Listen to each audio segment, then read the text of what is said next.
You're listening to Packers Talk Network. Packers Talk.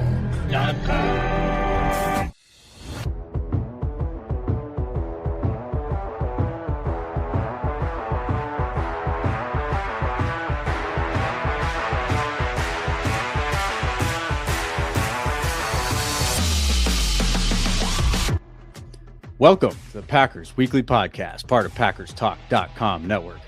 I'm your host, Myles Teddick, joined by your co-host, Tim Hamilton. We are diehard Packers fans that just love talking about the Pack. We're not getting distracted by all of those national sports media nonsense talking points. We're sticking with real football, diving into the top topics around the Pack every week, breaking down games during the season, and sorting through all the draft dreams and now drama of the offseason. Now, if y'all want to support the podcast, please spike that like button for us. Most importantly, jump on over to YouTube, type in Packers Talk Network. Network is important, gets you where you want to go. Hit that subscribe button on our channel. Does a great deal of help for us, helps other Packers fans find some Packers talk for us, and that's what we want. We're Packers fans. We want to talk the Pack. And we are certainly excited to be back. Sorry for not being here yesterday evening. That was some technical difficulties on my part, out of our control. Here we are. We're here and happy to be back after not being around last week. So thank y'all for joining us. And we've got some interesting things to dive into tonight. We were certainly hoping for a nice little, maybe uneventful OTA talk, some standard offseason talking points, and then Josh Jacobs came in and wrecked that piece. So we will we'll talk a little bit about that breaking news. But first, of course, our show is once again sponsored by Wisconsin's own Ticket King. For over 30 years, Ticket King has been providing Packers tickets to Packers fans, as well as all those other tickets, Bucks, Brewers, Summerfest coming up. Get those tickets, all of them. You can find them on the web at theticketking.com or visit their locations in Green Bay and Milwaukee. And, of course, remember to support all of those local businesses, Wisconsin and otherwise. Tim, good evening, sir. Good to be back with you. Good evening, Myles. Good to be back with you as well. And unfortunately, we have some not great breaking news to get into here. But, you know, this is Packers Talk, and that's what we're here to do. So we'll kick it off with that. Josh Jacobs arrested on some pretty not good things. Basically, won't get into the dirty details, but accused of putting his hands on a lady, which zero tolerance for that. Not okay. Of course, my stance on this is I don't want to overreact to this. I don't want to have any reactions to this. Assume that, oh, he's going to get cut. He's not a Packer anymore. He's guilty, because we got to let the process play out.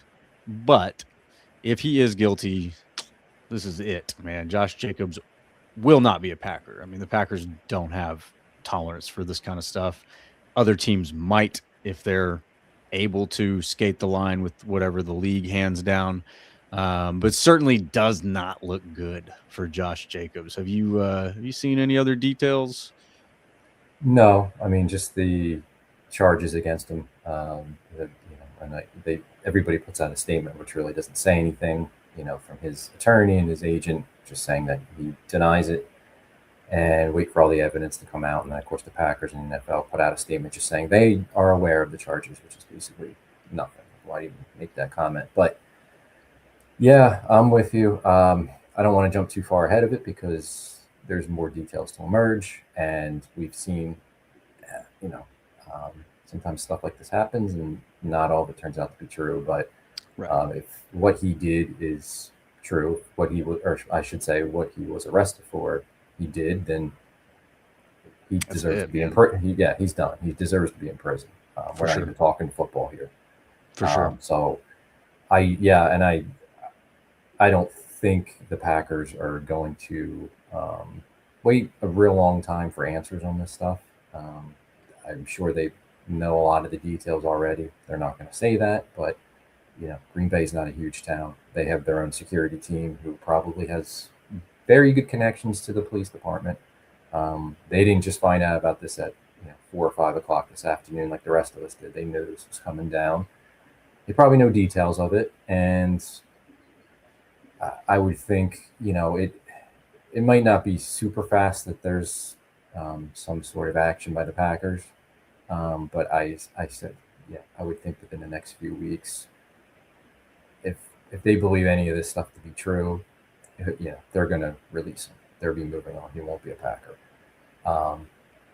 But again, I think he deserves to have his say and present any kind of evidence that they're saying is available and is out there that hasn't been made public or whatever the case may be. But if these allegations are true, he's gone. There's no doubt about that. I can't. The Packers aren't keeping him around for something like this, and they shouldn't. And if they did, we'll be on this podcast calling them out for it. But he does, and we'll see how it plays out. I don't want to get too far ahead of it. Just shocking and really ugly, disgusting. Very unfortunate. That he's accused of. So, just when we were joining our quiet post-draft off-season, trying to come up with topics, unfortunately, we get breaking news like this, which is the last thing you want to be talking about. Much rather be coming up with what's going to happen at OTAs and stuff like that. But instead, we got to talk about this. Just a really unfortunate situation. Yeah, it is. And again, let's make sure that we give the other side of the story at least its due standing. There are plenty of examples of false allegations made against guys, professional athletes, even outside of football, that turn out not to be true, and so. You got to give him his day in court. You got to let the evidence be presented, and so don't want to jump to any conclusions there because this very well could turn out the other way. But either way, very unfortunate that the circumstances allowed for this to happen. Especially a guy like Jacobs, you expect him to be a little bit of a team leader. I think he's tried to position himself that way. And, when you want to position yourself as a team leader, a team captain, the conduct expectation is higher, right? You definitely expect those guys to keep their side of the street real clean. And so something happened that led to this. So I'll hope for the best, and hope that nobody was hurt. Hope that this is a situation that just, escalated beyond what it should have, and I think a false allegation would be preferable to the reality of someone laying their hands on a lady, because that again is flat out unacceptable, just not okay. So, and let's make clear, like, if something did happen, Josh Jacobs is not the victim that we should be worried about. It's the woman. And right. Josh, if he did this, throw the book at him, go to prison. I don't want to 100%.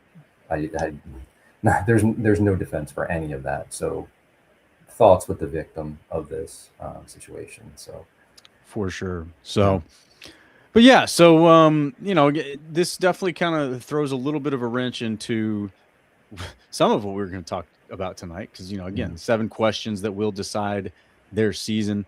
Are the Packers ready for the championship caliber expectations that I think most of the fan base has? Certainly Josh Jacobs would have factored heavily in the middle of that, again, as a potential, as a leader of the team, was a leader of the team, starting running back, obviously. And you move on from Emmanuel Wilson earlier in the offseason. So you certainly don't have the foresight of something like this happening. So you can't really say, oh, they should have. Yeah, well, should have, would have, could have. But we can maybe toss around a few of the potential replacements that are out there. I don't think this is the end of the world. Some people are out there already. Oh, we're screwed. It's like, all right, well, first of all, football is secondary if somebody was hurt. But when it comes down to the football side of it, because that's what we talk about, it's not the end of the world. It's really not. And nobody is irreplaceable. Certainly folks like Micah Parsons and Jordan Love would be very difficult to replace. Certainly, like if they go down or injured, something like that. But there are solutions to an issue like this. You got to replace a running back. He could have been hurt in OTAs just the same, and you've got to come up with a solution then too. So we could toss around a few of those potential replacements that are out there on the market. I think the free agent list doesn't look great. It's not totally No, empty, it's but it doesn't look bad. great. I would expect that the Packers maybe attempt to trade for a guy, maybe look at a team that has multiple guys that are starting caliber running backs and try to trade for somebody like that. But yeah, so kind of an unfortunate start to this well, not really a start to the offseason. It's kind of the start to the season, really, when OTAs begin, and then you get mini camp, and then before we know it, the blink of an eye, training camps get started. So there are solutions out there, and I see there's already some folks talking about the bench of running backs that we've got, and certainly some are worth mentioning. But let's jump into this one, man. Let's get on from the Josh Jacobs news. Again, we'll track this. I guess one thing that I would say is, again, don't react until all the information's on the table, and what the Packers do will be telling enough. So if the Packers decide to move on from him, pretty clear that there's something there. He is obviously a high caliber player that you're not going to move on from for no reason. And just the same, if they decide to stick with him, let's hear it out, because they're not an organization that tolerates this kind of nonsense or even being close to it. So if they do decide to stick with him, they probably know something that we don't, and it needs to have its opportunity to surface. But there was a lot around the Stephon Diggs situation, and then that took a very drastic U-turn as soon as people got in court. So you just got to leave room for this to play out, I'd say. Yeah, and I think if they decide to move on, it could be fairly quickly, because June 1st is coming up, and you release him, there's some salary cap implications for that at that time. So, it could be pretty quick. It could be next week. Maybe not. Maybe nothing happens. We'll see how it plays out. This is fresh, at least publicly. So we got to see how it plays out. Just not the kind of thing we want to be talking about ever on this show. But no, not at all. Here we are. So we'll see. We'll monitor. And, I think it's too soon to even talk about other running backs or replacements or stuff like that. Yeah, obviously, if he's not going to be on the team, they're going to need to do something, and we'll get to all that, but let's get some more details and a clearer picture of where this is headed, I guess, whether he's going to be on the team or not. But that's not the important thing. The important thing is what happens, allegedly to a woman. So yeah, I guess just leave it at it. We'll see how it's going to play out. There's too much that we don't know about the situation, and it's not fair to continue to talk about things that we don't know. Right. Yeah, we don't want to speculate about anything. So, but so all right. We've covered our obligation to discuss the breaking news, though, because that is certainly Packers talk and happening in the Packers Twitterverse right now very fervently. But for what we were going to get to tonight, 7 questions that will decide their season. Are the Packers ready to live up to these championship expectations? I have championship expectations. I think you do too, Tim. Mine stem from a lot of the actions that this team has taken, starting last offseason with the move to get Micah Parsons. You don't do that if you don't believe you're a championship contender. So there's definitely legitimate reasons for us to be talking about championship contenders, even though our hater Bears fans down to the south would love to just assume that we're terrible. I had a little back and forth with a few of them today on Twitter, and they're just, oh goodness, they're so dumb. But anyway, let's start on the other side of the ball, though, with some things that we have a little bit more clarity about, at least. We do know the schedule came out since the last time we had our last episode. So we've seen how that will unfold. And I'll say, if there are NFL script writers, they wrote this schedule. Like the schedule is built for a Micah Parsons comeback right there, smack dab in week 4 or 5. And I love it personally. I like how the schedule unfolds. I think it's not too difficult, definitely very entertaining, a lot of prime time football. But you got to believe that they teed up that Bears game at Lambeau on October 11th to be Micah's return, and Maybe there's an outside chance he comes back against Atlanta. I don't think they bring him back on the road against Tampa Bay in week 4. I think if he's coming back at home. So I don't know. What do you think, man? Do you think that you think they can win those first few games without Micah, whether that's 3 or 4 games? Yeah, I mean, I think they can be okay without him. If we're talking about the first few games, yeah, I think most people are expecting him to miss probably the first 4 and then be back after that. Maybe it's fewer, and who knows? It could be more. We don't really have that timeline, and we won't have that probably until deep into training camp, where you can kind of see where he's at. I will point out, like, they did make a rule change where it used to be if you were on the physically unable to perform list to start the season, you had to miss 4 games and you couldn't come back and even start practicing until after that 4th week. And now you can actually come back and practice after week 2, but you can't play until after week 4. So he could be there for 2 weeks practicing, ramping up, and then come back after week 4 and be ready to go for the Bears in week 5. So that's a little bit different. Whereas in years past, you wouldn't even be practicing until after 4 weeks, and they probably wouldn't throw him on the field right away because you got to have some kind of practice time to ramp up. So that's an added benefit. I think it's possible he's back sooner than that, but you don't know. I mean, it's crazy that Patrick Mahomes, I saw today, has already taken reps in OTAs. He tore his ACL in late December, or maybe it was even early January. It was right at the end of the season. I think it was late December. So that's crazy that they would even put him on the field for OTAs or anything like that.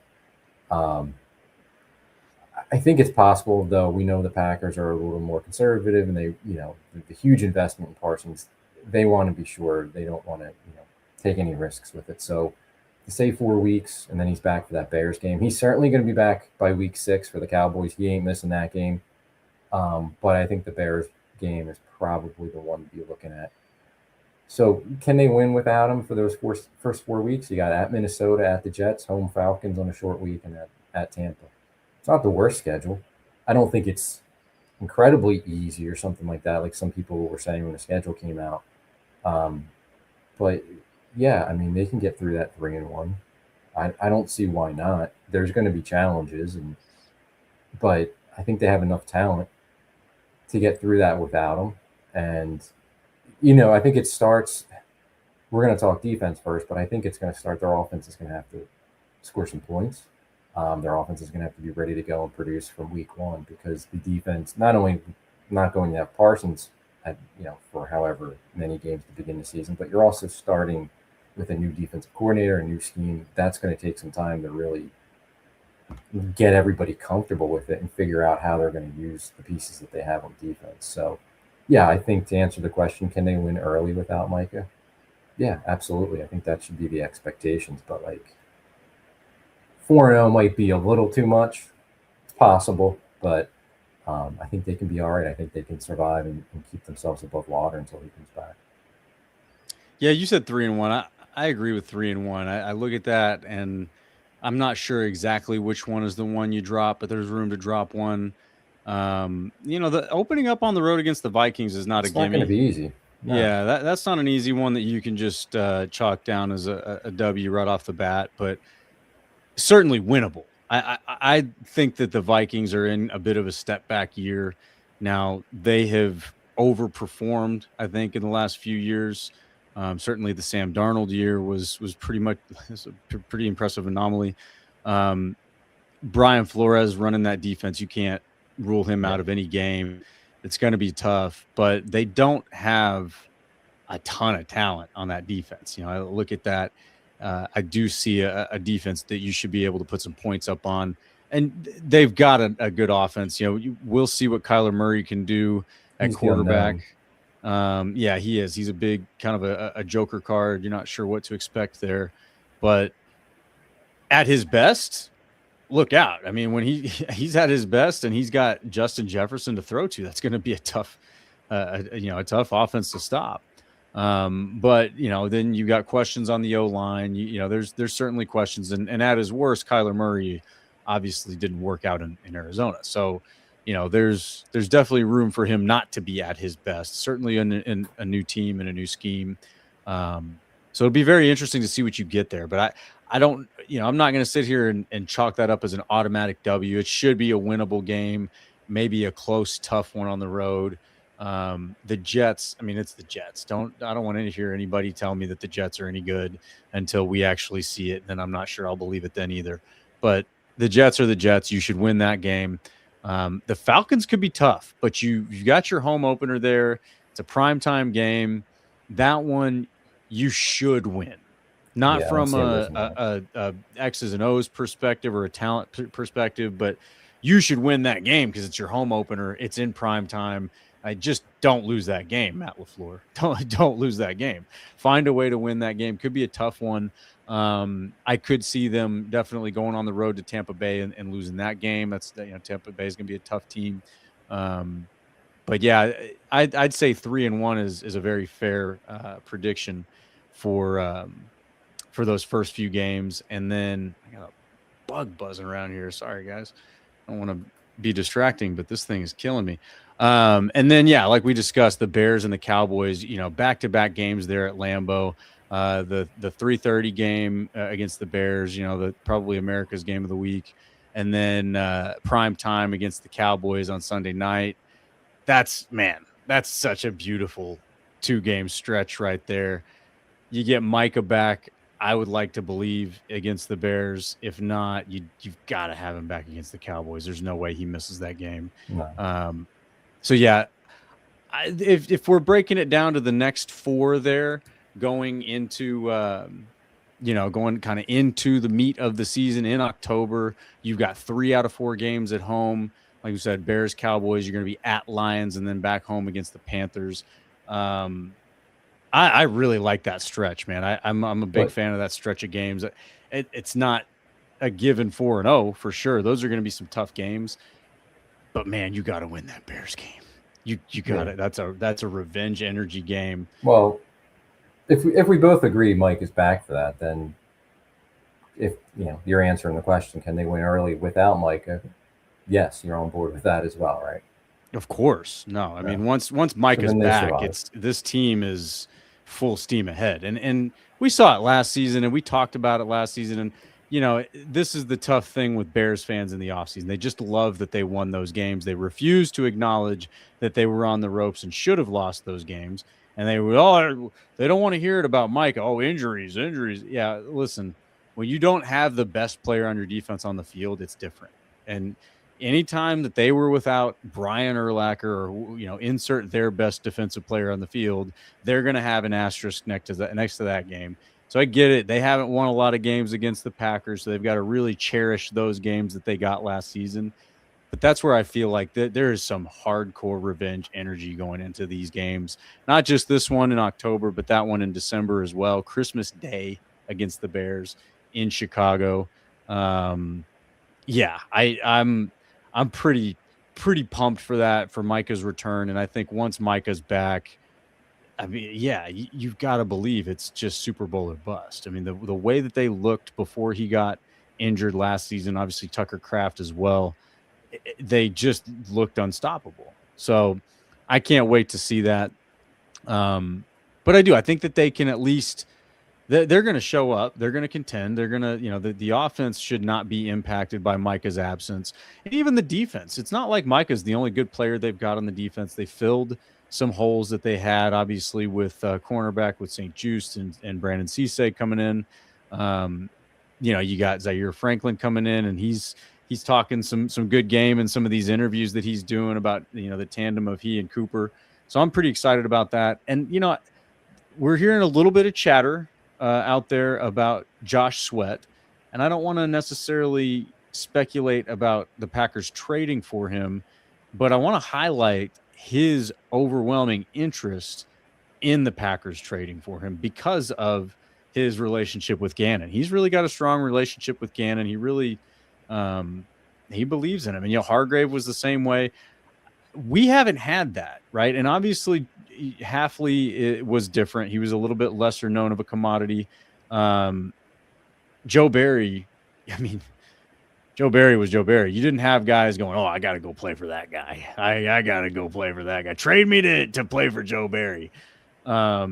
And we had our fun with Gannon whenever they announced him, with his goofy videos that he's got, and you're just like, who is this guy? What is going on here? But the players that want to play for him, even Zaire Franklin, I don't know if you caught it, had an interview where he talked about, the trade being, getting traded away from Indy. He wanted to play for Gannon. So I'm very excited to see what Gannon puts together here. He has said that he won't bring in an old system. He's going to bring in whatever they're going to do, whatever these players are good at, is how he put it, I believe. I'm excited to see what that looks like. But to me, what it sounds like is the opposite of Joe Barry, right? Because we had Preston Smith play in CB1. Now we're going to get a defensive coordinator that says, I'm going to do what my guys do best. Well, Preston Smith playing cornerback 1 against Justin Jefferson is not what you would say he does best. So getting a defensive coordinator that is going to put his guys in the best position for success, I think, is exciting. And I look forward to what that looks like. And, you're going to get to see that without Micah on the field. It'll only improve when Micah gets on the field. So I don't know. Am I being overly optimistic? What else you got on your thoughts about Gannon? I think what you're saying ties into our second question. If you want to go to that one, will Gannon's new system be an upgrade? Now maybe we should hang on, but let's put some specifics on upgrade over what? Over what they had with Jeff Hafley. I mean, that's what we're talking about. That's the guy he's replacing. True. Will it be an upgrade? I don't know. Time will tell. I don't have a great feel for it either way. I think it's way too soon to be saying yes or no. I don't know exactly what he's going to run because what he ran with the Cardinals was just to get by with a roster that was just so void of talent. Like they were just playing 3 safeties. They were playing dime. Like they were doing things that a lot of other defenses just weren't doing, where they were utilizing people in the personnel packages and the coverages and things that they had to do just because they didn't have the players. He's got a more talented defense, even without Micah Parsons for the first few games of the season, than he ever had with the Cardinals. So it's hard to say. If you go back to the Eagles, you kind of get a better idea. And I think that's going to be more of what he's going to run in Green Bay. I would think that there's going to be some elements of Hafley's defense that they want to keep. LaFleur probably has things that he likes that they want to keep. But we don't know what he's going to run exactly. It's so hard to make that determination of will he be an upgrade. I think he did a good job with the Eagles. He got him to a Super Bowl. He had a highly ranked defense. With the Cardinals, they didn't have the players. And they were trying to get creative, which was the smart thing to do, and trying to do different things. But they didn't have the players. And at some point, that's going to catch up to you. But they were at least an annoying defense to play against at times and a creative defense to play against, even if their results and numbers weren't there. And I think as far as being an upgrade from Hafley, everybody pretty much loved Hafley. And I get it. And he did a really good job. He was a significant upgrade from Joe Barry. What he brought and the way he motivated the players, the way he was schematically with the team, he did a really nice job for him. But I also think he at times was maybe given a little bit too much credit, or maybe not.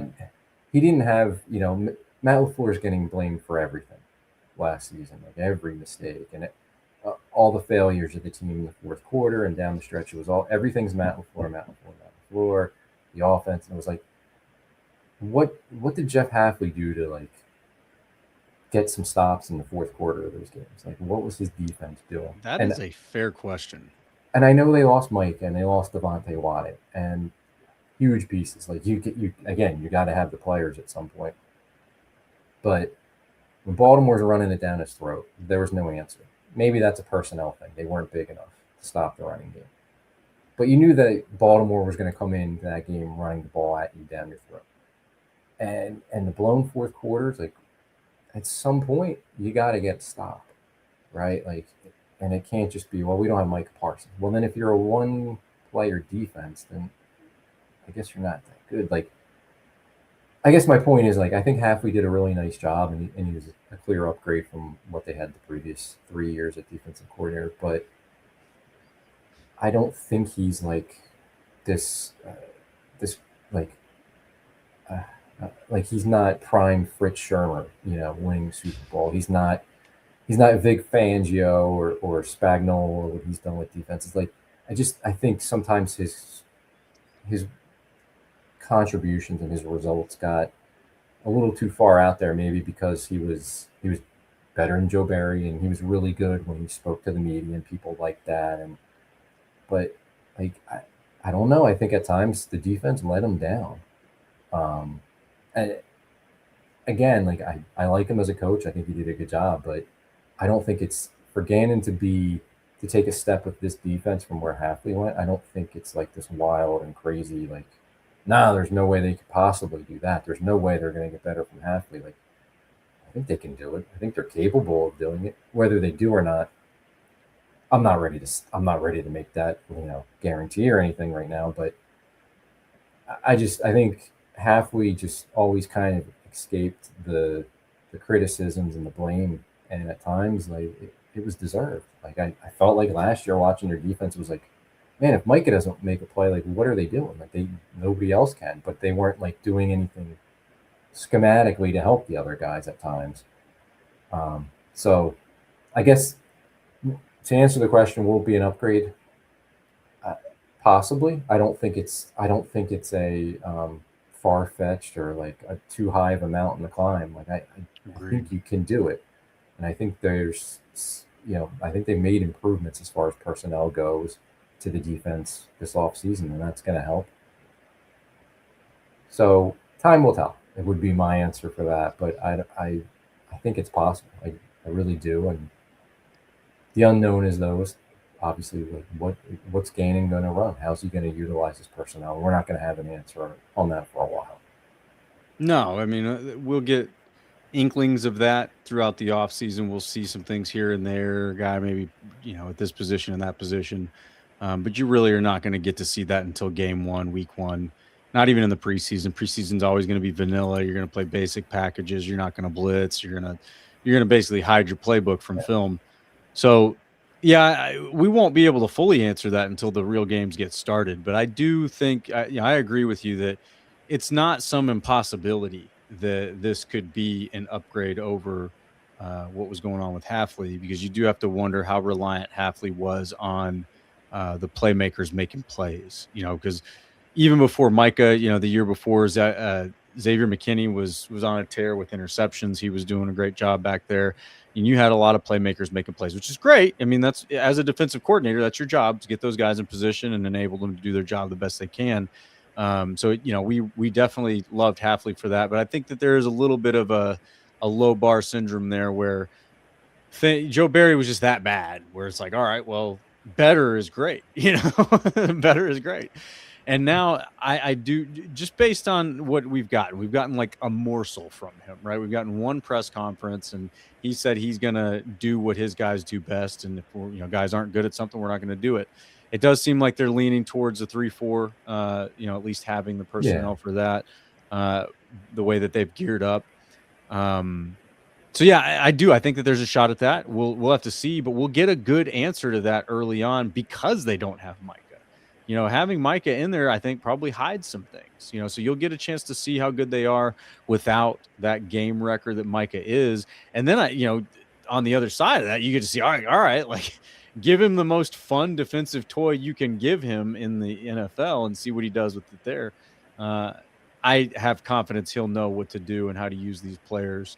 And I do look forward to seeing some of these guys get a shot, as Franklin getting out there, some of the young guys getting out there, seeing what they're made of. But yeah, so next question number 3, going back over to the offensive side of the ball here, is Jordan Love ready to make his offseason, or this offense, championship caliber? New daddy, congrats Jordan Love, officially a girl dad, got a new baby girl.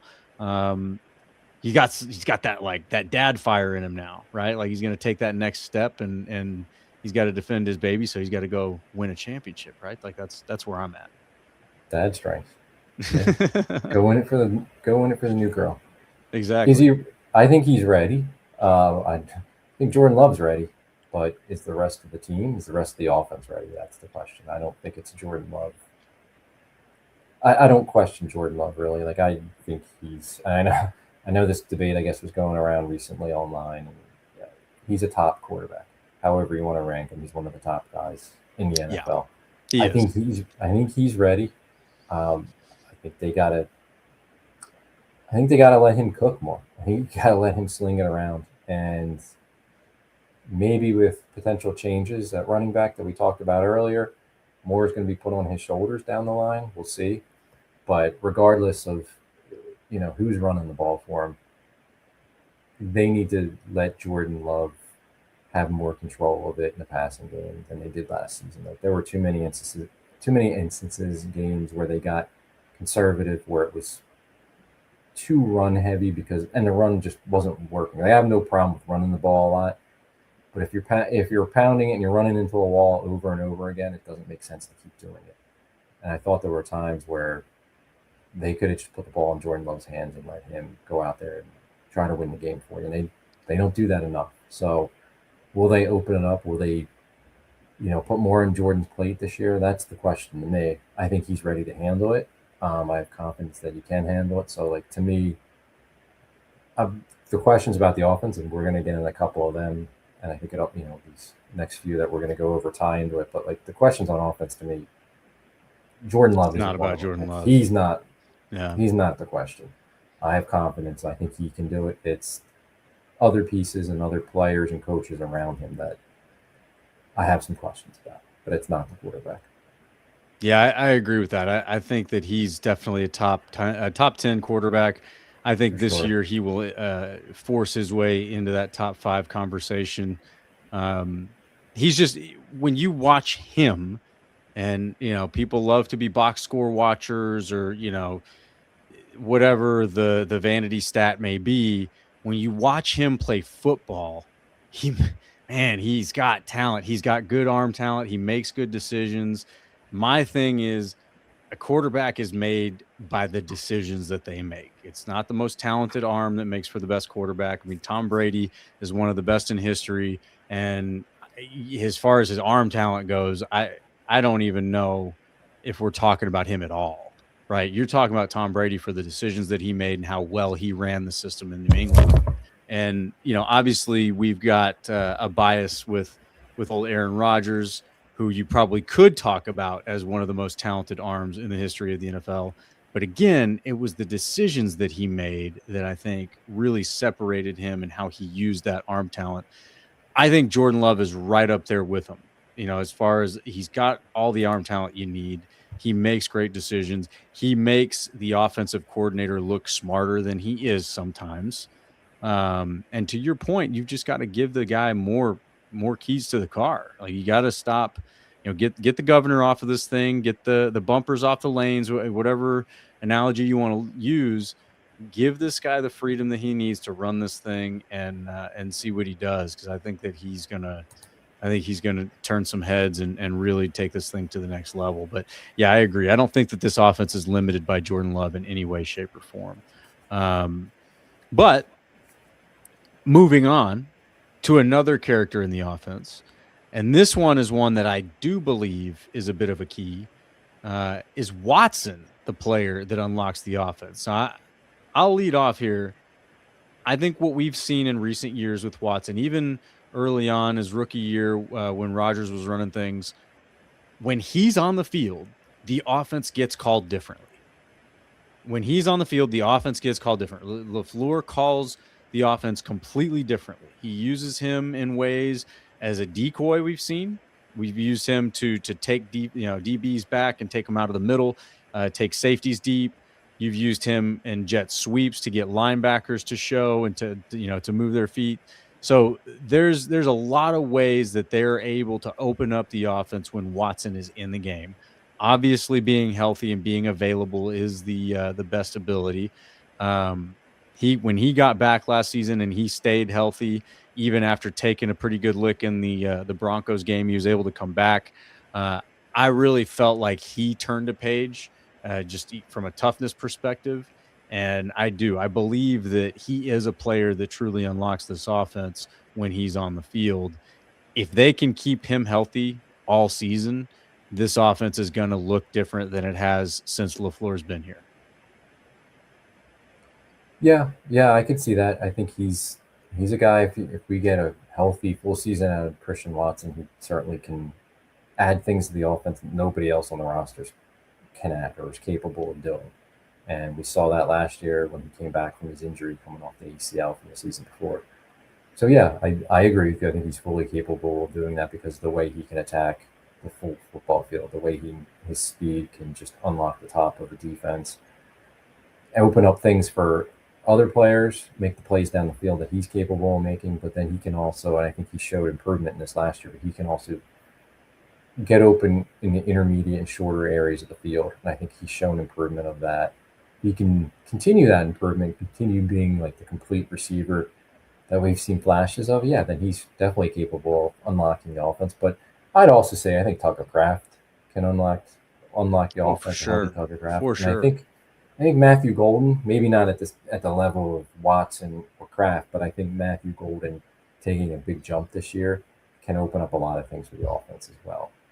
Just giving them another weapon, how they use their weapons, the distribution of targets for the three receivers, Reed, Watson, Golden, and Tucker Kraft. Like, he can do a lot as well for Matthew Golden. But yeah, I think, can Watson be that player that unlocks the offense? Certainly. I mean, like I said, we've seen flashes of it. We saw it last year. I thought, he had I know the numbers, catches, and yards weren't like through the roof or eye-popping, but he does so much more than that. And you can throw in his blocking ability. He just does so much more than that doesn't show up in the the stupid box scores that people like to look at sometimes. That just, you're just looking at those numbers, you don't know ball enough. Like, you got to see what actually is happening and the effect players have on the field and the effect he has on this offense. It's just a different offense when he's in there and healthy playing for them than when he's not. Yeah, and one of the stats that I brought up in going back and forth with our lovely Bears fan friends is yards per game, because that really, what does the guy do with the games that he's got, right? Now, you talk about total stats, it just doesn't factor in games played, and some people don't want to talk about injuries. It's just a reality. If the guy's not on the field, he's not putting up points and he's not putting up stats. So if you want to talk about how good the player is, let's talk about what he has done on the field. He and Tucker Kraft both had 61 yards a game when they were playing. That's pretty damn good, right? Like, Dobbs was at 45 yards a game. Wicks was at 23, Golden at 25. 60-plus yards a game receiving for the games that you're in is pretty good, right? And I just let's pull up. We could pull up some others for comparison, but you've got to talk about what the guys do with the games that they have, and he is just a difference maker when you put him on the field. Again, so to compare to somebody else who everybody I think can agree is pretty damn good, Justin Jefferson had 61 yards a game. So it's like, no, he's not Justin Jefferson, but from a production perspective, when he's on the field, he's in the same realm. He's doing a lot of the same caliber things. If you extrapolate him out, he and Justin Jefferson are going to have similar yardage stats, right? So that's where it's like, I'm not saying he is Justin Jefferson. Justin Jefferson is arguably the best receiver in the league. I think Jamar Chase might edge him out. But Watson has the ability to be a game changer like that. So to everybody, we don't have a receiver one. Christian Watson is very much a receiver one type dude. And Tucker Kraft is right there with him at 61 yards a game.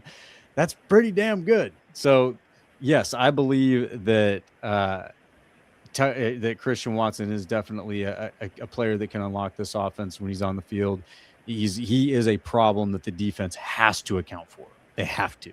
You cannot turn him loose. You cannot just passively, defend against him. You must account for him on every play. And if you don't, he will make you pay. We've seen that. We've seen some very big games from him where he has made the defense pay. And they were probably trying their best to contain him in those games as it was. But this next one, I think, is the biggest key of all to the offense. Can the O-line live up to the championship expectations? And now let me let me put a little bit of a little context on this one too. The O-line does not have to be the best O-line in the league. They don't have to be, 5 Pro Bowl, 5 All-Pro type dudes across the line to live up to championship expectations. You just have to be good. If you're good, the guys around you are going to make you look amazing, right? And we don't have to get into the running back situation right now because, as we already said, that's a little bit up in the air. We're just not going to speculate about those things. Talking purely about what Jordan Love can do with the playmakers around him, Tucker Kraft, Christian Watson, Matthew Golden, on and on. Savion Williams is going to take a step too. Like, that's one that I think a lot of people are not really sure what to expect. And that guy, he's not going to get worse. He's going to get better. So what Jordan Love can do, if you are a good offensive line, it's going to be fun to watch. It's going to be a lot of fun to watch. So I think, can the O-line live up to championship expectations? My answer would be yes, they can. That's a very different question of will they. I think they can. I think they have the pieces they need. You bring in Burton to maybe hopefully stabilize the center position, at the very least increase the competition so that Sean Ryan or somebody else is going to stabilize the interior O-line. But I think they definitely can. I don't know if they will, right? And injuries are a part of that too. Coaching is a part of that. Who plays where, all of that kind of stuff. But what do you think on this one, Tim? Well, you said they don't have to be the best offensive line to be a Super Bowl contender, and that's true, but they got to be a hell of a lot better than they were last year because they weren't good enough on the offensive line. And to me, the offensive line is the biggest question mark, certainly the biggest concern on offense by far. It might be the biggest concern of mine, probably along with the cornerback room on the entire team. It's just to play the offensive line. There are question marks at every position on the starting 5. There's question marks on the depth. Can Jordan Morgan play left tackle? Well, we haven't really seen it. We should have seen it last year. He should have at least been rotating in Rasheed Walker at the beginning of the season. He wasn't. Instead, they rotated him at guard, which he proved he's just not a guard. But he doesn't have a high bar to climb to be a solid average left tackle. Like, I think he can get there. He certainly can play better than what they got from Rasheed Walker last year. Then you have Aaron Banks, who wasn't ever really healthy last year, or maybe he was not till late in the year when his play did improve a little bit, but it's still not good enough. Like, will he be healthy? Will he be a better player than what we saw last season? Sean Ryan, can he be the center full time? I mean, they brought him back to do that. And what we saw in the 9 games that he played at center last year was decent. There was some good, but there was some bad in there. So can he be the stable starting center that they need on this team? They were certainly trying to replace him all the time at right guard, but now they're going to trust him at center. I don't know about that. Anthony Belton, who it took forever for them to finally try him at guard, and then they throw him in there at guard, and he had his struggles. Certainly did much better in the running game than the passing game, but there's some flashes, there's some moments there, some games where he played decent, and there were other times where he got beat bad in pass protection. He needs a lot of work, but he's a massive dude. He's going into a second year in the league. You got to let him learn, and hopefully he takes a big leap this year, but he may not, and that's a concern. And then Zach Tom, I don't have any concerns about Zach Tom other than he's coming back off of an injury. We probably won't see him to training camp, which is perfectly fine. Get healthy. But, as long as he's healthy, I have no concerns there. But will he be healthy? And then just like from a depth standpoint, like the next guy up off the bench is Darian Kennard. Okay. He's a stabilizer. I guess, right tackle, can play some guard. And then after that, like, I guess if Burton would be your next guy up, and that's a rookie who we don't know anything about. We like him, right? Like, he's going to have center guard versatility, hopefully. He may play a lot sooner than we're expecting him to. Who knows? But he's an unknown. And then it's just, there's not much depth there too. So, I mean, they have to be better, or else this offense will not reach its full potential. The team won't reach its full potential. They have to be better, a lot better than they were last year. And I still have my concerns. Like, I have a belief that Jordan Morgan is going to be better than what we got from Rasheed Walker last year. I have belief that Zach Tom will be back to his normal, all pro ball level standards that we've seen. But it's the rest of it, the interior, where I just don't know. And I don't have a whole lot of confidence in them. I hope I'm wrong. I hope we see big time development out of Anthony Belton. Like, I hope Sean Ryan proves that he can be a starting NFL center, and Aaron Banks at least is dependable and, consistent in his performance next season. But man, I don't know. I don't see it right now with that offensive line. Can they get there? Maybe. And I like the fact that it sounds like they're going to keep these 5 guys as the 5 guys in those 5 positions, at least right now in the offseason and in the training. Now we'll see with OTAs, like, who knows?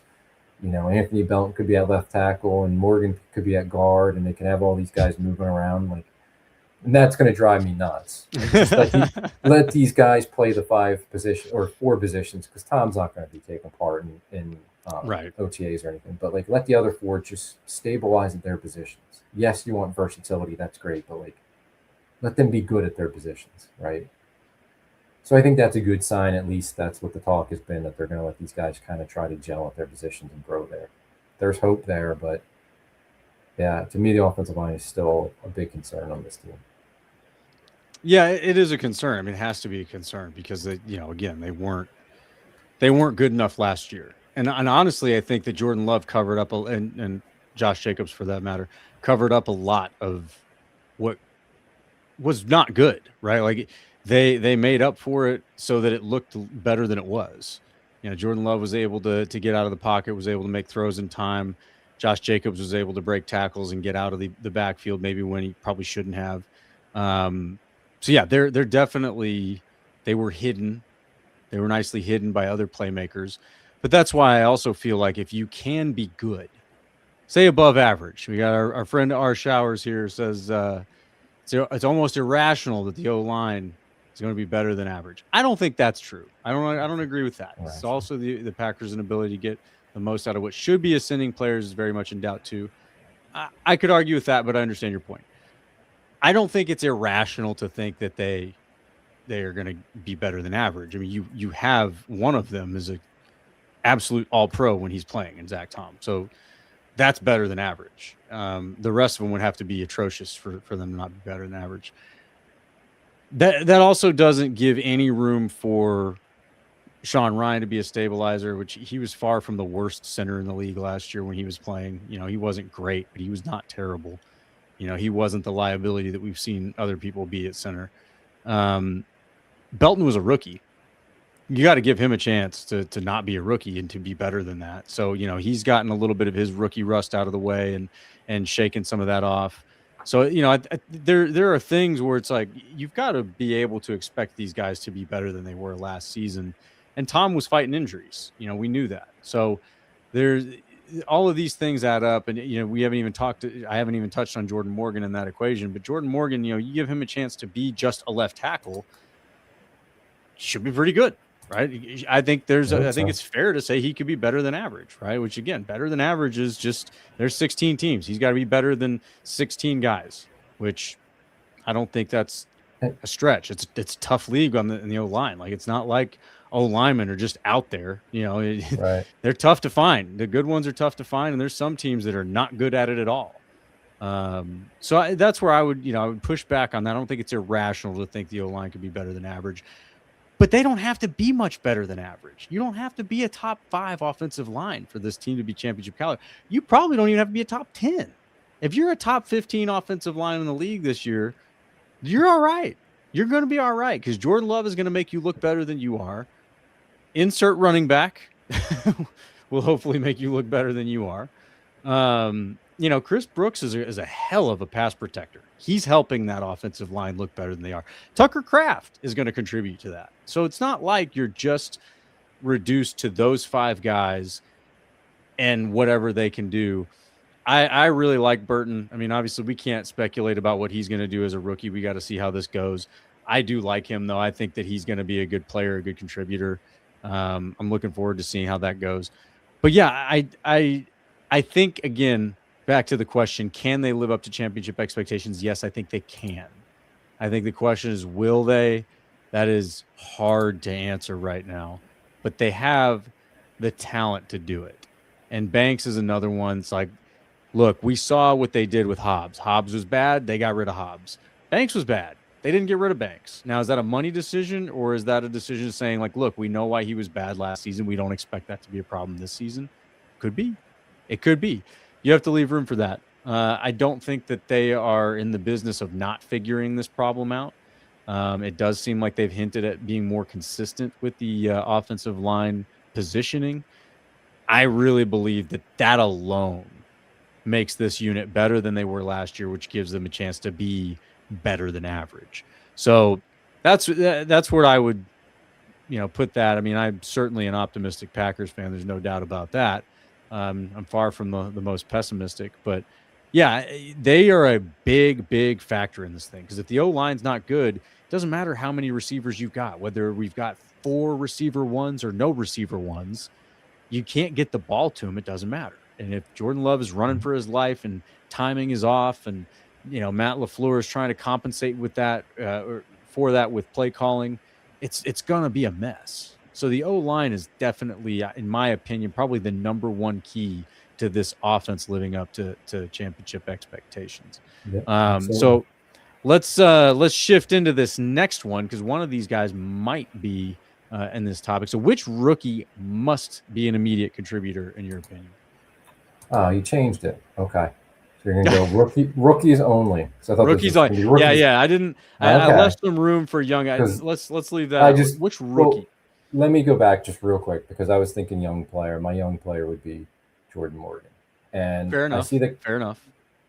Who you and I were both saying before last season, right? He got that 3-week window or a month window in training camp where Walker was hurt, and he was allowed to finally play left tackle, his natural position. We hadn't seen him play left tackle because they've been playing him at guard.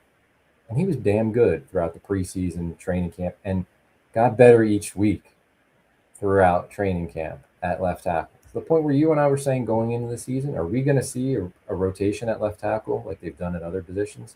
And I think we were both on board with, like, he's earned it. He should be at least rotating, if not starting ahead of Rasheed Walker. And then we get to the regular season, and yeah, Morgan's rotating. He's rotating at right guard. And it was like, why are we back to this again? So the coaching staff has done no favors to this kid. And Showers, I see your comments. Jordan Morgan can't play left. You haven't seen him play NFL left tackle. That's right. But when we did, he was pretty damn good and was showing the ability to get better at it. So we don't know what he can be yet at left tackle, but the bar's not really high based on the season that Rasheed Walker just had. He can certainly be better than that. And I think he's going to be, and they need him to be.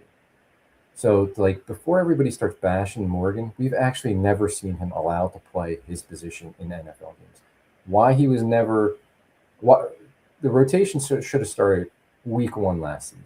Okay, fine. They didn't do that. That's a mistake. Then when you see Rasheed Walker's play over the course of the season, why wasn't Jordan Morgan then moved back to left tackle? Why was that never done? And to me, I think, one, it's probably the coaching staff said, well, Rasheed Walker's the veteran. He's been solid before. And I think it's also a little bit the front office saying, Rasheed Walker's going to be a free agent at the end of the year. We know we're moving on. We think he's going to sign a big contract, so we want that nice comp pick. And I think that factored in, and they'll never admit to that, but I think that was part of it. And then obviously he didn't get the big contract, and they got comp picks for other players, but not for him. But I think that was part of it. So I don't think they've ever done Morgan any help as a coaching staff in allowing him to just play left tackle. So he's a young player that needs to be an immediate contributor. To your revised question about which rookie, this is Green Bay. There ain't very many rookies that come in and are immediate contributors. So I don't really expect any huge contributions from the rookies except for Trace Mack. I mean, he's got to be. He's the kicker. Yes! Beyond the kicker, boy, I think there's an argument for your guy Burton. And Cisse, I hope Cisse can be that guy, but I think they're going to slow play Cisse behind Valentine and Nixon and St. Juste. But he might be good enough where they can't even slow play him, we'll see, but I think they're going to kind of slow play him. It might end up being McClellan just because they don't have a true nose tackle. Their true nose tackles really are Stackhouse and Jordan Jonathan Ford, and neither one of those guys should be seeing snaps next season, unless there's a big jump from one of them in improvement. So then, like, you're playing these guys like Hargrave isn't going to be a true nose, but he may have to play some snaps there. McClellan's going to have to play some snaps there. Wyatt may have to play some snaps there. So if McClellan can come in there and show that he can hold up at nose and have that ability that they like to play other positions on the defensive line, he could be that guy. But I also could see him not getting very many snaps at all as a rookie. But like I said, my expectation is, other than the kicker, we're not going to see a whole lot from these rookies, and that's fine because draft and develop, right? Like, look around the NFL. Most teams don't have these rookies that come in and like their entire draft class are starters and are playing a lot of snaps and are great players, right? If your entire draft class is playing a lot of snaps and are starters, it's not a good sign. Yeah, you don't have a good roster. Yeah. So it could be McClellan, it could be Cisse. Those would be my two picks. But I guess I think I know who you're going to go with, so I'll just let you go there. Well, I'll say this, like, Trace Mack's my guy. I'm a huge Trace Mack fan, but I think that's almost like an asterisk pick on this question. I mean, he seems like he's going to be the kicker by default. So he absolutely must be an immediate contributor. There's really no way around that. I really think as far as who must become an immediate contributor, I want to say Brandon Cisse. That one is the first one to me that comes to mind. But if we change that word "must" to who becomes an immediate contributor and turns this, that's the thing that helps this team take another step. It's Burton. If Burton can come in the way that Zach Tom came in as a rookie, and Zach Tom was a 4th-round pick, so let's not talk about him as if he was some sort of given stud all-pro out of the draft. He wasn't. Burton, if he can come in and be a solidified, bona fide starting center, much like Corey Linsley was when he came in, also not some high draft pick, that changes things. That totally changes the calculus. It changes the depth on your O-line. It stabilizes the O-line from the inside out. If you can if Burton can be that dude and he can come in and be the starting center and just take that job without anybody having a say in it, just like you can't not give the guy the job. I think that changes everything. You automatically have more depth because now Sean Ryan is either your backup center or he's pushing somebody for right guard snaps, or maybe left guard snaps. But I think that totally changes the calculus of the entire line if he can come in and stabilize that center position. But otherwise, my answer would be Cisse. And I think Cisse is also one of those that has the potential to sort of dictate that he's going to be a contributor. He seems like he's got what it takes between the ears. Like he just the maturity level. We talked about that a little bit after the rookie OTAs. The way that he speaks about football is very professional. And he's 20 years old. It's just like, wow. You give this guy, he shows the maturity that he does at 20 years old, and then you pair him with some of the best football coaches in the land, right? I mean, that's what these guys are. I think he can be even better than anything you saw in college, and his potential to me is much higher than what he was probably scouted as coming out of the draft. So Cisse is one, and I also think that there's room for that. Let's not pretend that Keyshawn Nixon is some locked-in cornerback one. We're very skeptical about him and what he can do after the season he had last year. Now, granted, I will be the first to say I remember myself talking about we got a CB1 Keyshawn Nixon early in last season because he looked good in those first few games when Micah Parsons was playing. And then things got a little different. And so it'll be interesting to see. But behind Keyshawn Nixon, I don't know much about St. Juste. I haven't watched a lot of him. I like to see him and see what kind of player he is. I don't think Valentine is holding off Brandon Cisse. I think if those two get in a position battle for CB2 or even CB3, I don't think Valentine wins that battle. I don't think Valentine has what it takes between the ears to win that battle. I think he's a physically talented dude. I don't know how well he grasps these systems and plays that chess match against the guy that he's covering. I think he relies a little bit more on his confidence and his swagger and being able to talk a little smack and win the psychological game, which is fine because that's definitely a way to win that game. But I don't think that's as sustainable as just being a smarter player than the guy across from you. And that's what Cisse strikes me as. So I don't think that Valentine can hold him off. And so that's who, if he comes in, that's another stabilizing force, right? Like last year we talked about it, the DBs or the cornerbacks specifically were a problem. They were a liability. And, Micah was able to cover for him a little bit. But when Micah went out, they got exposed. And they got exposed pretty bad in some cases. So I don't think that lane's not closed, right? Like, if he comes in and he's as good as advertised and he's able to continue progressing, it's going to be very, very difficult to keep him off the field. And he is going to be able to gel into what should be a great secondary, with the safeties being who they are, right? When you've got the guys over the top of you like McKinney and Williams, and then you got Bullard in there too, right? Bullard, a lot of people are really excited about the season that he could have. I think that if you get a good couple corners on the field, it's that, oh boy, that secondary is going to be tough. It's going to be very tough. There's a lot of attitude in that secondary too, which I love. So those would be my twos, Burton and Cisse. I like McClellan. I like what you're saying about McClellan. I do prefer, I think, for him to be more of a rotational player. I think if you're in a situation where he's an immediate contributor, he's either really, really good, which would be great, or you're already struggling on the D-line, right? Stackhouse didn't take a step forward where he should have. Brinson didn't take a step forward where he should have. Hargrave is going to be fine. Wyatt's going to be fine. But you can't just rely on two guys, right? Like you got to be able to have more than that. And so that's where I think that if McClellan is an immediate contributor, it might be more of a sign of not good things than a sign that he's just a fantastic player demanding snaps, just because there's already a pretty solid veteran presence there that it's going to be hard for a rookie to crack. Now, I do want to see him get snaps. I want to see him in the rotation. But I would love to see him be forced more into the back of the rotation just because the guys in front of him are not allowing him to. But yeah, all right. And then so let's make this let's cap this off here. We got the final question, and I did tweak this one a little bit on you too, Tim, but I think I don't think this will throw you off at all. Can Matt LaFleur live up to the championship expectations? And this sort of encapsulates the whole team, right?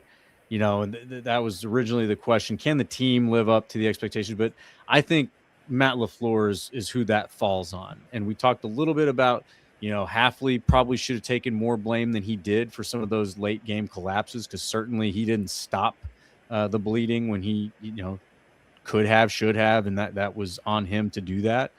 But there was a lot of people, including me, after that last game against the Bears, that playoff game, that were just ready for some hardcore accountability to say, you screwed up, you collapsed, your weak attitude is the one that permeated this team and led to them taking their foot off the gas. And that's why they lost and collapsed in epic fashion and in just an unacceptable circumstance. So can Matt LaFleur bounce back from that and rally this team to those championship expectations? I think Matt LaFleur will be improved from last season. Maybe even very much improved from what we saw last season. Where I'm at with this team right now is like I want to see them take a step next season. Like, it is time. 9 wins or 10 wins in the regular season isn't good enough. Bowing out in the wild card round isn't good enough. It's time to take a step and go deeper in the playoffs. But I'm not there with thinking this team is a Super Bowl team right now or has a Super Bowl roster.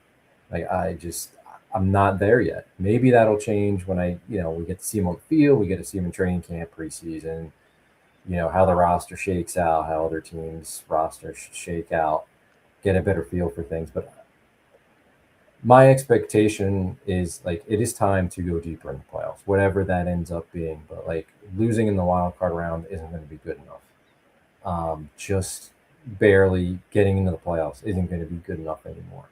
Like I'm beyond that. If that's what happens again next year, then the conversation is going to be, it's going to get ugly as far as Matt LaFleur and his job security goes. Do I think he can have improvements and show that he has growth as a coach? Yeah, I think he can, and I think he will. I think he's going to be better in 2026 than he was in 2025. Is that enough to get this team to a Super Bowl? There's so many more things that play into it. Like he could have incredible growth, but if you lose four of your top players, eventually you just don't have the guys on the field. But I think he will be better. I think he'll be better, more consistent as a play caller, making better use of the weapons he has on offense. I think he'll give Jordan Love more freedom and let him sling the ball around more. And at times he was too conservative with that last season. I think he'll have a better feel for game management, and I don't think the team will be blowing fourth quarter leads like they were last season. I hope that there's, when they have adversity, that they're able to bounce back and they don't slip into a losing streak when they have injuries at the end of the year, or when they have tough losses, everything kind of just snowballs on them. I think they're going to be able to kind of stop that. And so, yeah, I think he's going to improve as a head coach. What that leads to ultimately, though, there's so many other things that are going to play into it. So can he live up to a higher standard than where he was last year? Yeah, absolutely. I don't think it's going to go down and get worse from where it was last year. And I also don't think he's going to stay where he was and we're just going to continue to see the trend. I think it's going to improve, and he's going to improve as a head coach. And then there's all those other things on the field, off the field, that are going to play into the ultimate success of this team. Yeah, so I think I agree with some of that. And then I disagree with some of it. I disagree with they don't have the roster. I think they do have the roster. I agree with LaFleur can take a step. And I think it has to do with multiple factors. It's not just him going, oh, man, I sucked last year, I got to be better, and then just figuring it out.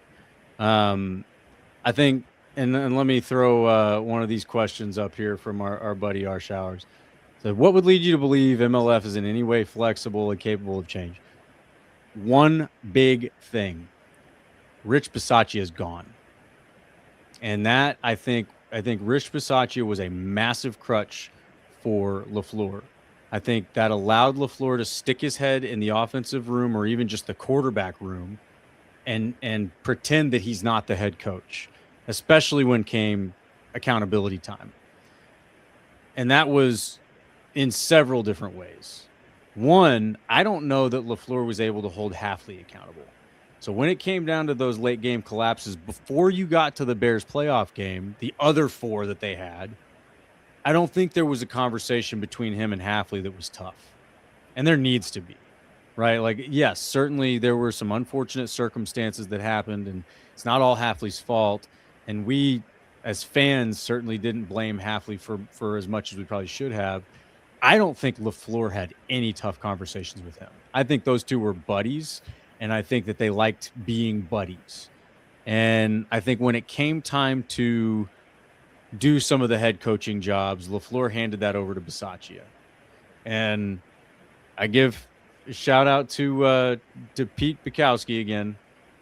Not my favorite Packers commentator, but he certainly nailed the point with Bisaccia is like your coach that's also your teacher, that lets you cuss and dip in class and doesn't grade your homework. You pass, but you didn't learn anything. I think that's who he was. I think he was your guy that was just this guy's cool. He gets us. And, yeah, he'll take a jab at you in the film room, but you laugh about it. Right. Instead of where the more of the Bill Belichick type of accountability, where he's going to make you feel an inch tall because you made the slightest mistake.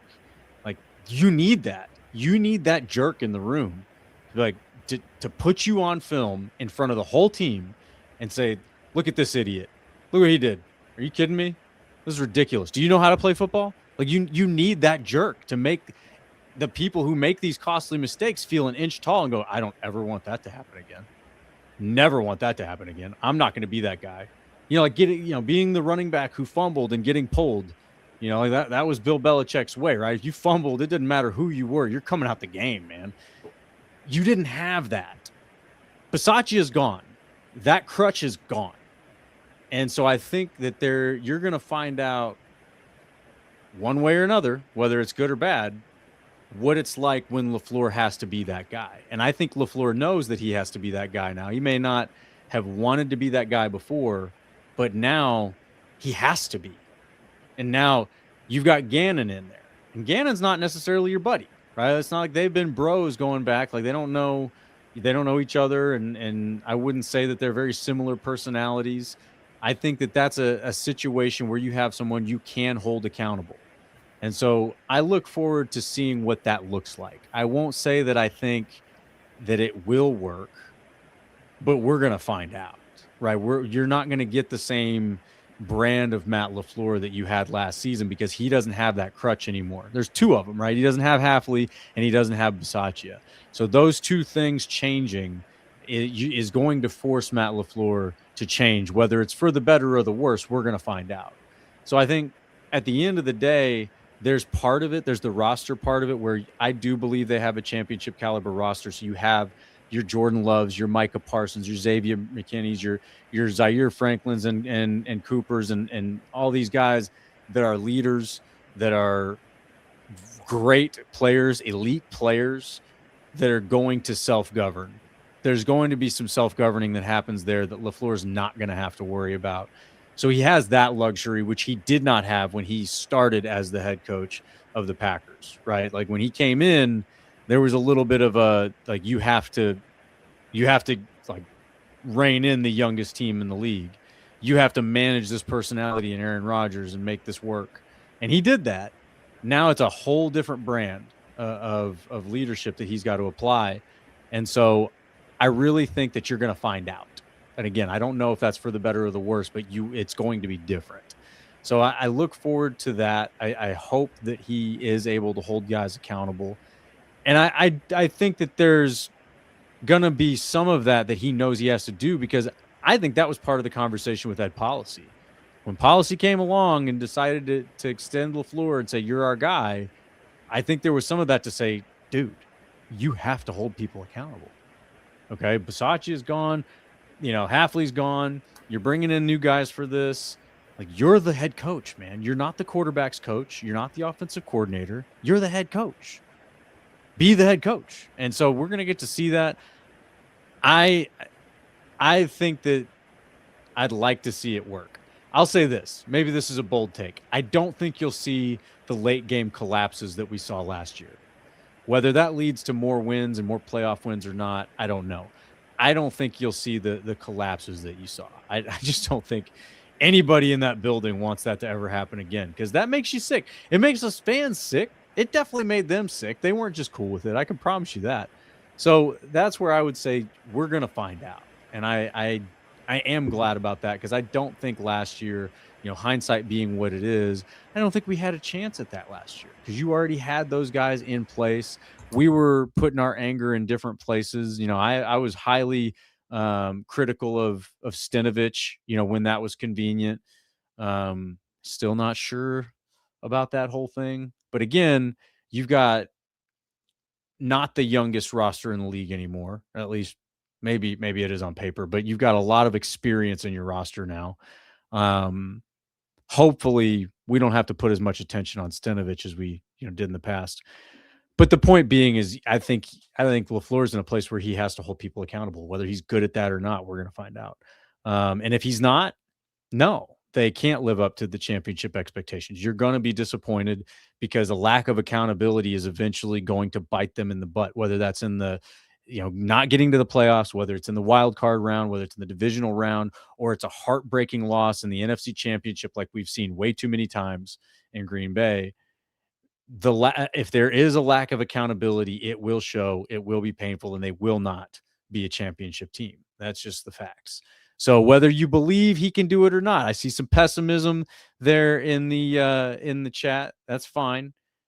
I think he can. I don't think he's going to be A+ at accountability, but I do think LaFleur can grow in that category with the different personalities in the room, right? And so we'll see. We're going to see it all play out. I am very excited, though. I'm excited about the roster. That is what I'm excited about. You've got some very fun players to watch here. I do like what they've built on this team, what Goots pulled together. It'll be interesting to see how the developments of today play out, and whether they go get another running back or what that situation turns into be. But I trust them to take care of that. I'm not going to sit here and go, well, the starting running back's going to be in jail, so the season's over. I think that's kind of a silly take, to be honest. I don't think that they came as far as they have with this team building for that to be the case. So I don't know. What do you think, man? Am I off my rocker? I wouldn't say you're off your rocker, but you're optimistic about how things will turn out. I am pretty optimistic. Which is good. It's a good way to be. There's a lot of pessimism out there, and there's a lot of pessimism in Packers online community. I have tons of questions about LaFleur and if he can rebound from last season. I don't think it's as bad as what it was last season. Like, he was a good coach before that. He got 2 MVP seasons out of Aaron Rodgers when Aaron Rodgers was not playing at an MVP level before he came in. He took Jordan Love as a first-year starter, and that offense was the second half of that season in 2023. They were awesome with first-time starting quarterback and a lot of young players around them, the youngest roster. And they went to the playoffs and won a playoff game and took the eventual NFC champion team right down to the wire. Like, it's been there. Successful offenses have been there. Last season, the problem was consistency, and it was poor play of the offensive line. The offensive line just would have been a little bit better. You would have saw a much better offense. Agreed. So, I think he's got a track record of it. Now, the blown leads and some of the late game management is obviously hugely concerning. I don't think they're going to blow the lead. They can't blow leads like they did last season. I just can't take it. You're not going to do that again. I can't see that happening again. And he knows, the rest of the coaching staff, the front office, everybody knows 9 wins in that season last year, losing the way they did to the Bears. It wasn't good enough. Contract extensions or not, they know it wasn't good enough. When Matt LaFleur has to get up there and answer for his job, he's not arrogant enough to be like, yeah, I'm doing a great job, and think nothing's wrong. He knows he needed change, he needed to fix things. And there's a lot of change in the coaching staff, which gets overlooked. I know Hafley got a head coaching job, but there are other coaches that either went with him, and there were some coaches that they just didn't bring back. Versace is gone.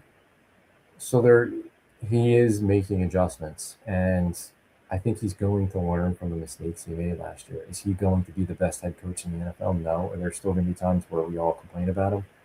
Yeah. I mean, there's always going to be people complaining, but I don't think it's as bad as it was last year at times, and I think there will be improvement. Is there enough improvement to get this team to a championship? I don't know. I have my doubts. Only time will tell, but it's not just the coach that it falls on. It falls on, obviously, the players that they're putting on the field, players' performance. There's so many things that are going into it that we have no way of knowing right now, but yeah, I think he can improve as a head coach, and I think he will, because he's shown in the past that he's a pretty good head coach. Coming off a bad year, but he was a pretty good head coach before that season. Yeah, there's definitely some things that he's done well, and you can't overlook those things because he did do them. So we hope that the good comes forward and the bad, fades to the back a little bit more. But that's going to be a big factor in all of this. Certainly the other things we talked about. It's the offseason. These are the speculations that we get. And, time will tell. We got OTAs coming up, and then minicamp after that. And then, like I said, training camp is going to be here in the blink of an eye. We're going to be talking about training camp going, what the heck? I thought we were in the middle of the offseason, and we're going to be, speculating about when Micah's coming back and all of that. I will say, maybe to end it with this, I'm most excited to see how Gannon's system starts to come together. I really am. And I think we will start to get glimpses of that with each OTA and minicamp, and we'll see some sprinkles here and there. You'll get guys talking, what players say, especially when they don't have to, is very meaningful. So pay attention to those things. But yeah, so hopefully we're hoping for the best in all of these situations, on the field and off the field. But we're going to be on it all off season, guys. We're going to be back Monday night next week, 9:30.